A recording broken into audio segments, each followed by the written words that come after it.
जय हिंद दोस्तों स्वागत है आप सभी का अपने चैनल मार्केट एकेडमी में। दोस्तों, आज के इस वीडियो में हम एक और अपकमिंग मेन लाइन आईपीओ जो कि 28 ऑफ नवंबर मींस मंडे के दिन ओपन होने जा रहा है, उसका डिटेल एनालिसिस करेंगे। दोस्तों, कंपनी का नाम है धर्मास क्रॉप गार्ड लिमिटेड।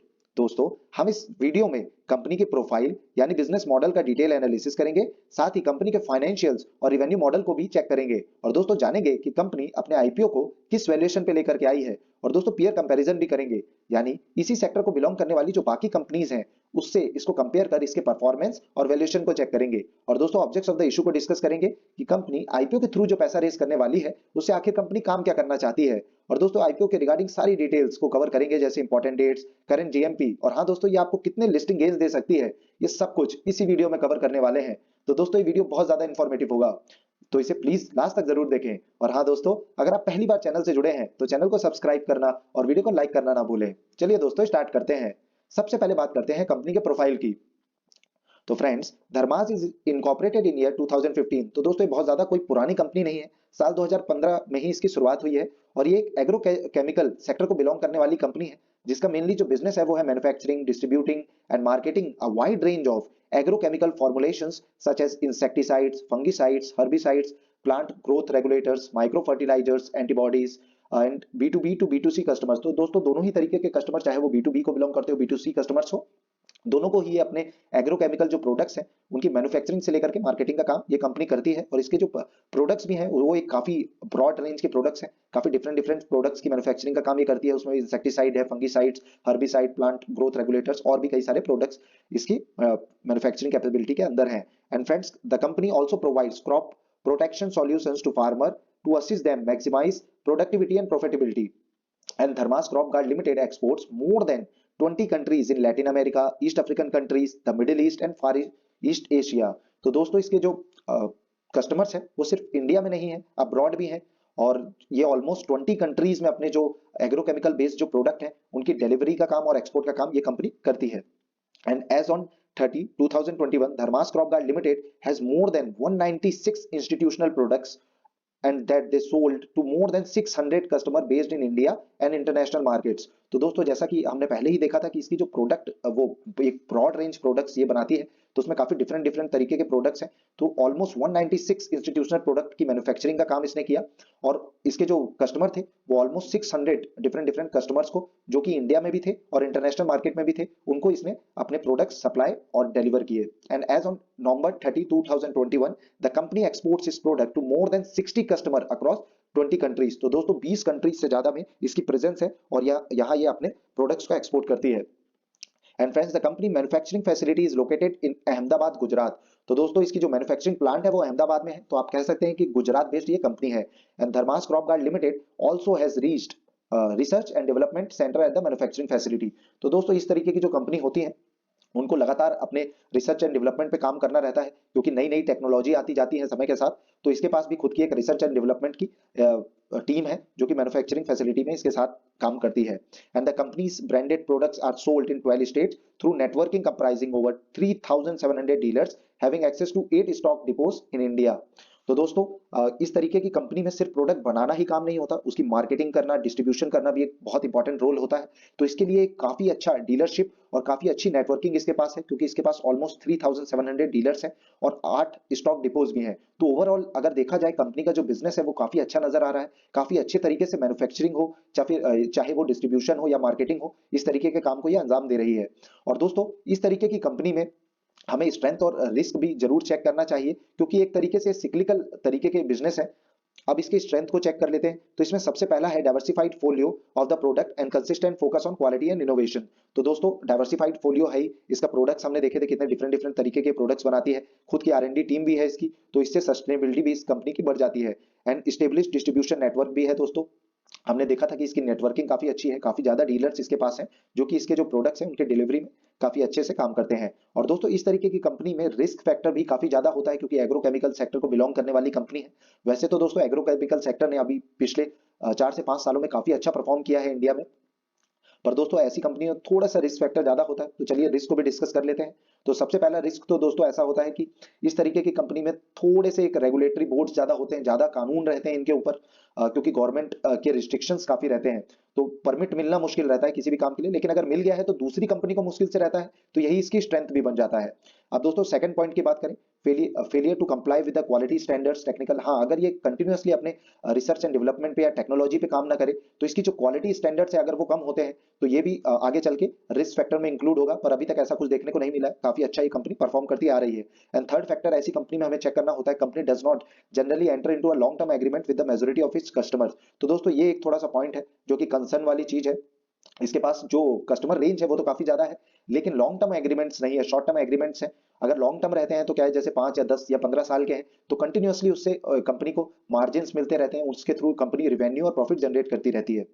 और दोस्तों फोर्थ पॉइंट है inability to identify and understand evolving industry trend and technological advancement. तो दोस्तों जैसा कि हमने पहले ही डिस्कस किया था कि इस तरीके की कंपनी में टेक्नोलॉजी जो है वो एक मेजर रोल प्ले करती है, क्योंकि समय के साथ खुद को ग्रो करना पड़ता है, टेक्नोलॉजी में एडवांसमेंट की जरूरत पड़ती है।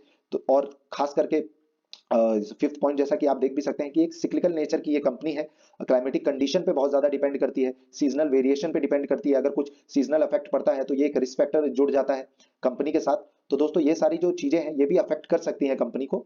एंड सिक्स पॉइंट दोस्तों रिस्क में है, if the company fails to meet the standard norms led by the government locally और globally, then the product are at a risk of being banned और सस्पेंडेड। तो हाँ दोस्तों, अगर गवर्नमेंट के कोई रूल्स हैं, रेगुलेशंस हैं, रिस्ट्रिक्शंस हैं, तो उसे जरूर फॉलो करना होता है कंपनी को। अगर कंपनी ना ऐसा करे तो कंपनी के जो प्रोडक्ट्स हैं उनको भी बैन किया जा सकता है, सस्पेंड किया जा सकता है। तो ये सारे जो फैक्टर्स हैं इन्हें भी हमें कंसीडर करना होगा, पर ऐसा कुछ अभी तक इस कंपनी में देखने को नहीं मिला है। बस एक जो कंसर्न वाला फैक्टर वही था कि लॉन्ग टर्म एग्रीमेंट्स किसी भी जो कस्टमर्स के साथ है इसके नहीं है।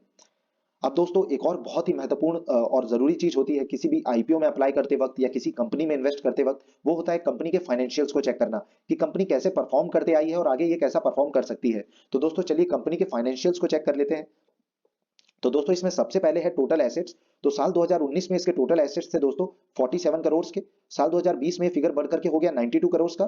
साल 2021 में ये था 128 करोड़ का। और दोस्तों साल 2022 में ऑलमोस्ट डबल होकर के 219 करोड़ का निकल करके आया था। वहीं अगर जुलाई क्वार्टर साल 2022 की दोस्तों बात करें तो ये 305 करोड़ का हो चुका है। तो काफी अच्छा इसमें ग्रोथ देखने को मिला है कंसिस्टेंटली दोस्तों। और दोस्तों टोटल रिवेन्यू की अगर हम बात करें तो साल 2019 में टोटल रिवेन्यू इसका था 139 करोड़ का, जो कि साल 2020 में बढ़कर 199 करोड़ का हो गया दोस्तों। और वहीं 2021 में 303 करोड़ का था, फिर साल 2022 में दोस्तों 396 था, और जुलाई क्वार्टर में अब तक ये निकल करके आया था 221 करोड़ का। तो दोस्तों अगर रिवेन्यू वाइज भी देखा जाए तो इसने कंसिस्टेंटली अच्छा परफॉर्म किया है और हमेशा ही इसमें ग्रोथ देखने को मिली है। और दोस्तों सबसे जरूरी जो इंपॉर्टेंट फैक्टर होता है कंपनी के फाइनेंशियल्स को चेक करते वक्त, वो होता है प्रॉफिट आफ्टर टैक्स। तो चलिए इसे भी चेक कर लेते हैं। तो दोस्तों प्रॉफिट आफ्टर टैक्स साल 2019 में इसका निकल करके आया था 5.02 करोड़ का, जो कि ऑलमोस्ट डबल हो गया। साल 2020 में ये फिगर था 10.76 करोड़ का, और दोस्तों फिर से ये डबल होता दिखाई दिया साल 2021 में। ये फिगर निकल करके आया 20.96 करोड़ का, और वहीं साल 2022 में ये 28.69 था, और जुलाई क्वार्टर तक 18.36 करोड़ का प्रॉफिट आफ्टर टैक्स इसने दर्ज किया था। तो दोस्तों ये एक प्रॉफिट वाली कंपनी है, प्रॉफिट मेकिंग कंपनी है, और कंटिन्यूअसली इसने काफी अच्छे प्रॉफिट्स जनरेट किए हैं और ऑलमोस्ट डबल किया है साल साल दर साल। तो ये काफी एक पॉजिटिव पॉइंट है कंपनी के लिए। और दोस्तों नेटवर्थ की अगर बात करें तो ये 10.46 से बढ़कर 101.17 करोड़ की हो गई है। तो दोस्तों नेटवर्थ में भी कंसिस्टेंटली ग्रोथ देखने को मिली है। अब दोस्तों एक और बहुत जरूरी फिगर होता है चेक करने के लिए कि कंपनी के पास कितना डेट है, क्योंकि एक हैवी सेक्टर को बिलोंग करने वाली ये कंपनी है। तो अगर टोटल बोरोइंग्स की अगर दोस्तों बात करें तो 20.35 करोड़ की थी, जो कि ऑलमोस्ट डबल हो गई है, अब है 51.56 करोड़ की। लेकिन फिर भी अगर इसके रिवेन्यू और प्रॉफिट से देखा जाए तो नॉर्मली है, बहुत ज्यादा इसके पास डेट नहीं है। एंड ओवरऑल अगर इसके फाइनेंशियल्स की बात की जाए दोस्तों, तो एक revenue generating and profit making company नजर आ रही है, और कंटिन्यूअसली इसने काफी अच्छा परफॉर्म किया है, कंसिस्टेंटली ग्रोथ भी कंपनी में देखने को मिली है। और दोस्तों जैसा आप देख सकते हैं रिवेन्यू भी अगर आप देखें तो इसमें साल 2020 से साल 2022 में कंटिन्यूअसली ग्रोथ देखने को मिली है। एबिटा की अगर बात करें दोस्तों तो साल 2020 से साल 2022 में कंटिन्यूअसली ग्रोथ देखने को मिली है। पैट मार्जिन की अगर दोस्तों बात करें प्रॉफिट आफ्टर टैक्स की, तो उसमें भी साल 2020 से साल 2022 में कंटिन्यूअसली ग्रोथ देखने को मिली है। और वहीं दोस्तों अगर पीयर कंपैरिजन किया जाए तो धर्मास क्रॉप गार्ड लिमिटेड का दोस्तों सबसे जरूरी जो फिगर होता है वो होता है पीई रेशियो। तो ऐसे तो पीई रेशियो दोस्तों अभी अवेलेबल नहीं है, लेकिन अगर हम निकालना चाहें तो उसमें ऑलमोस्ट निकल करके अभी आ रहा है साल 2022 फाइनेंशियल ईयर के हिसाब से 25 का। तो दोस्तों उस हिसाब से एक रीजनेबल वैल्यूएशन पे है, बहुत ज्यादा ओवर वैल्यूड भी नजर नहीं आ रही है और बहुत ज्यादा अंडर वैल्यूड भी नजर नहीं आ रही है। क्योंकि वहीं अगर इसके बाकी जो कंपनीज है इसी सेक्टर को बिलोंग करने वाली, चाहे वो रैलीस हो, तो ये 27.45 पे ट्रेड कर रही है। वहीं इंडिया पेस्टिसाइड 18.53, पंजाब केमिकल 17.51। तो ऑलमोस्ट जो बाकी सारी कंपनियां हैं इसी सेक्टर को बिलोंग करने वाली, वो इसी रेंज में है। तो एक रीजनेबल वैल्यूएशन पे कंपनी अपने आईपीओ को लेकर के आई है।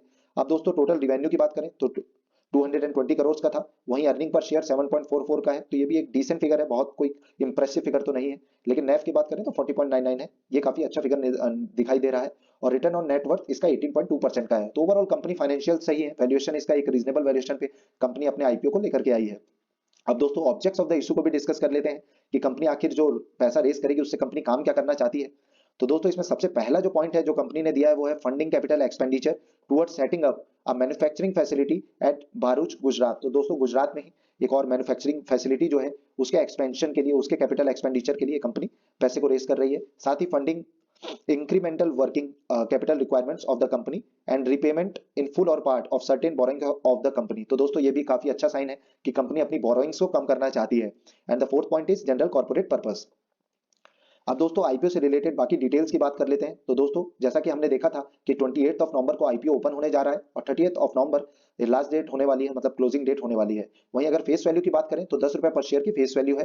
प्राइस बैंड दोस्तों 216 से 237 रुपए पर शेयर का रखा गया है। लॉट साइज इसका 60 का रहने वाला है। दोस्तों इशू साइज की बात करें तो दोस्तों 251.15 करोड़ का ये इशू होने वाला है, जिसमें से फ्रेश इशू 216 करोड़ का है और ऑफर फॉर सेल 35.15 करोड़ का है। तो दोस्तों ये काफी कम है और फ्रेश इशू काफी ज्यादा है, जो कि एक पॉजिटिव साइन है कंपनी के लिए।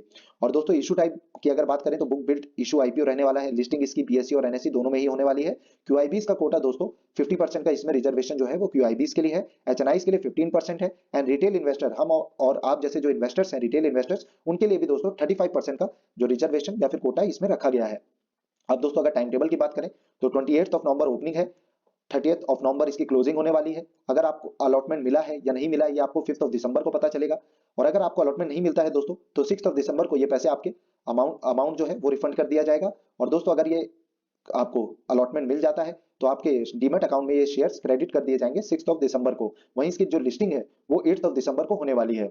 दोस्तों अगर आप रिटेल कैटेगरी से इसमें एप्लीकेशन डालना चाहते हैं, बिडिंग लगाना चाहते हैं, तो एक लॉट के लिए मतलब जिसमें 60 शेयर्स होंगे उसमें अमाउंट जो आपको लगने वाला है वो है 14,220 रुपीज का। अब दोस्तों प्रमोटर होल्डिंग की भी बात कर लेते हैं। तो प्रमोटर होल्डिंग जो प्री इशू थी वो थी 100% की और पोस्ट इशू आईपीओ के बाद ये रहने वाली है 73.03% की। ये भी काफी डिसेंट नजर आ रहा है। और दोस्तों एक और जो फिगर होता है, एक और जो डेटा है जो काफी जरूरी होता है किसी भी आईपीओ को एनालाइज करते वक्त कि उसमें एप्लीकेशन लगानी है या नहीं लगानी, तो उसके डिमांड को चेक करना होता है। तो उसके डिमांड को चेक करने के लिए हम ग्रे मार्केट में उसकी डिमांड को चेक कर सकते हैं और उससे ही हमें लिस्टिंग गेन्स के भी आइडियाज मिलते हैं। तो दोस्तों अगर धर्मास क्रॉप गार्ड की बात की जाए करंट जीएमपी की, तो ये ऑलमोस्ट नजर आ रहा है 14.35% की। तो दोस्तों अभी से ये 14.35% के लिस्टिंग गेन्स शो कर रहा है। तो इसमें काफी अच्छी एक डिमांड ग्रे मार्केट में देखने को मिली है। पर दोस्तों हम इसके लिए लास्ट डे तक वेट करेंगे, हम सब्सक्रिप्शन फिगर जो है उसको भी जरूर चेक करेंगे। उससे भी हमें डिमांड का पता चलता है कि रिटेल इन्वेस्टर्स हैं या बाकी जो क्यूआईबीज हैं, एचएनआईज हैं, जो बड़े एंकर इन्वेस्टर्स हैं, वो कितना इंटरेस्ट इस पर्टिकुलर आईपीओ में दिखा रहे हैं। तो दोस्तों अभी तो ये कंपनी प्रॉफिटेबिलिटी भी इसकी काफी अच्छी है, तो एक डिसेंट कंपनी नजर आ रही है। इसमें लिस्टिंग गेन्स के लिए आप अप्लाई कर सकते हैं, पर आप लास्ट डे तक इंतजार करें तो ये ज्यादा अच्छा रहेगा। दोस्तों आशा है कि ये वीडियो आपको इन्फॉर्मेटिव लगा होगा। तो दोस्तों अगर ये जानकारी आपको पसंद आ रही हो तो प्लीज आप चैनल को सब्सक्राइब करें और वीडियो को लाइक करें। और दोस्तों ऑल के नोटिफिकेशन को क्लिक करना ना भूलें, बेल आइकन को क्लिक करें ताकि आपको हमारे जो जरूरी नोटिफिकेशन है वीडियो के वो समय से मिलते रहें। धन्यवाद दोस्तों, जय हिंद।